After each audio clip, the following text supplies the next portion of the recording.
So recently I picked up Red Dead Redemption 2. Not to replay the story, been there, done that. Replayed it, watched someone else play it, you get the idea. I loaded it up for one reason.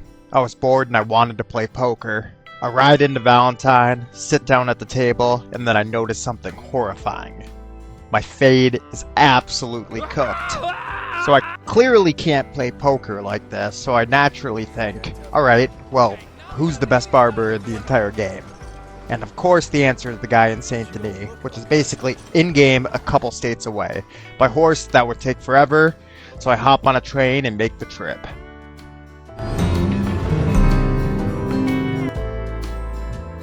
The moment I get there, something hits me. Every time I come to the city, I sprint through it on a horse at 200 miles per hour. Plowing into pedestrians like they're made of cardboard, all just to reach whatever random waypoint I set. Even when I'm doing side activities, my Instagram Reels brain is like, next opening hit, please.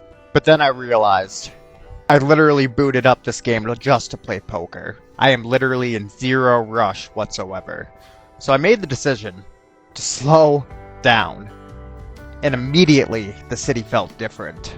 I noticed the grime on the streets, the thick fog emanating between the buildings, a kid selling newspapers on the corner. Architecture was worn, alive, and beautiful. These characters weren't just NPCs anymore.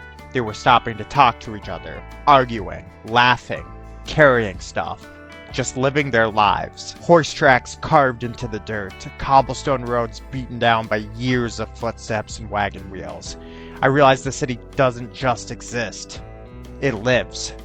I said hi to a few locals, and for once, I didn't sprint. I just continued on to the barber shop at a slow, steady pace. On the way, I noticed those awkward little city trees, barely clinging to nature in this concrete jungle. They don't really belong there, and somehow, that made them more beautiful. Went by the bar for a drink, maybe 20. I even stepped inside, there was a commotion. A cop was arresting someone outside. Please, I didn't take much. You bastard! Let me guess. Normally out west, I'd intervene, because usually I play this game like a menace to society, but not here. Too many people, too many witnesses, and John had a haircut appointment he had to get to. Inside the bar, the whiskey was $1, which is an absolute scam for 1907. In the bar, some dude started rambling at me. Then a woman started yelling at the entire room. The piano kept playing like nothing was wrong. That's plural for ignoramus. Latin like honeylingus. Also Latin.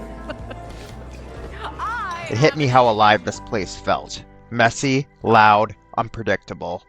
Eventually, I left and I finally made it to the barber. Classic barber pole spinning outside, the old-timey chairs, the detailed floor pattern inside. I just stood there for a second, taking it in. They even had a sign to make sure customer satisfaction is good. This level of detail didn't really need to exist, but it does. After everything, this haircut felt like some long journey I'd been on. I fixed my fade, added a slick mustache, and decided to stay in Saint Denis for the night, before heading back to Valentine in the morning. The city started to settle into darkness. Lights illuminated the city to bring it out of the darkness. That's when it really hit me. The city is stupidly beautiful at night. The lights, the reflections, the atmosphere. Saint Denis is a rare kind of beauty in this game. A man-made one. A sharp contrast to the forests, mountains, and open plains that usually steal the spotlight in this game. Maybe that's why it stood out so much. Because it reminded me that beauty doesn't always come from untouched nature. Sometimes it comes from layers of use, noise, and history. And the reason I'm telling this story is simple. Slowing down genuinely changed the entire game for me. Later that night, riding slowly through the city, I heard a scream.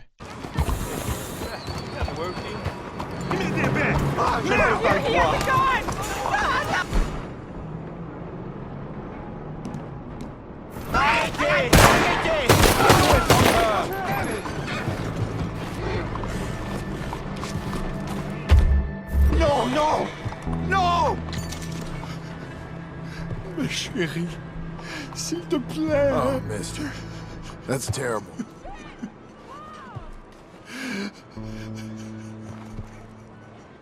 A man and his wife were being robbed. I heard someone shout, "He has a gun!"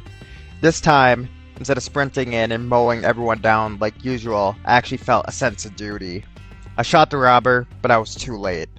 His wife didn't make it. I watched him mourn her, and for once, I actually felt something. Which is wild, because I usually play this game like I'm speedrunning Negative Honor. Then it clicked. When you slow down in Red Dead Redemption 2, the game completely transforms. That's why fast travel is so limited, because the beauty is in the moments in between. The quiet ones, the small ones, the ones you miss when you're just racing everywhere. And the funniest part, this entire journey was just for a haircut, a completely meaningless errand.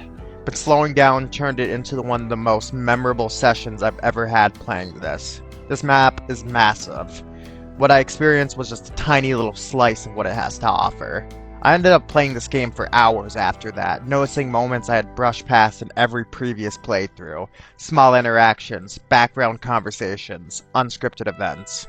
Moments that only exist if you give the game its time to breathe. So next time you play Red Dead Redemption 2, slow down.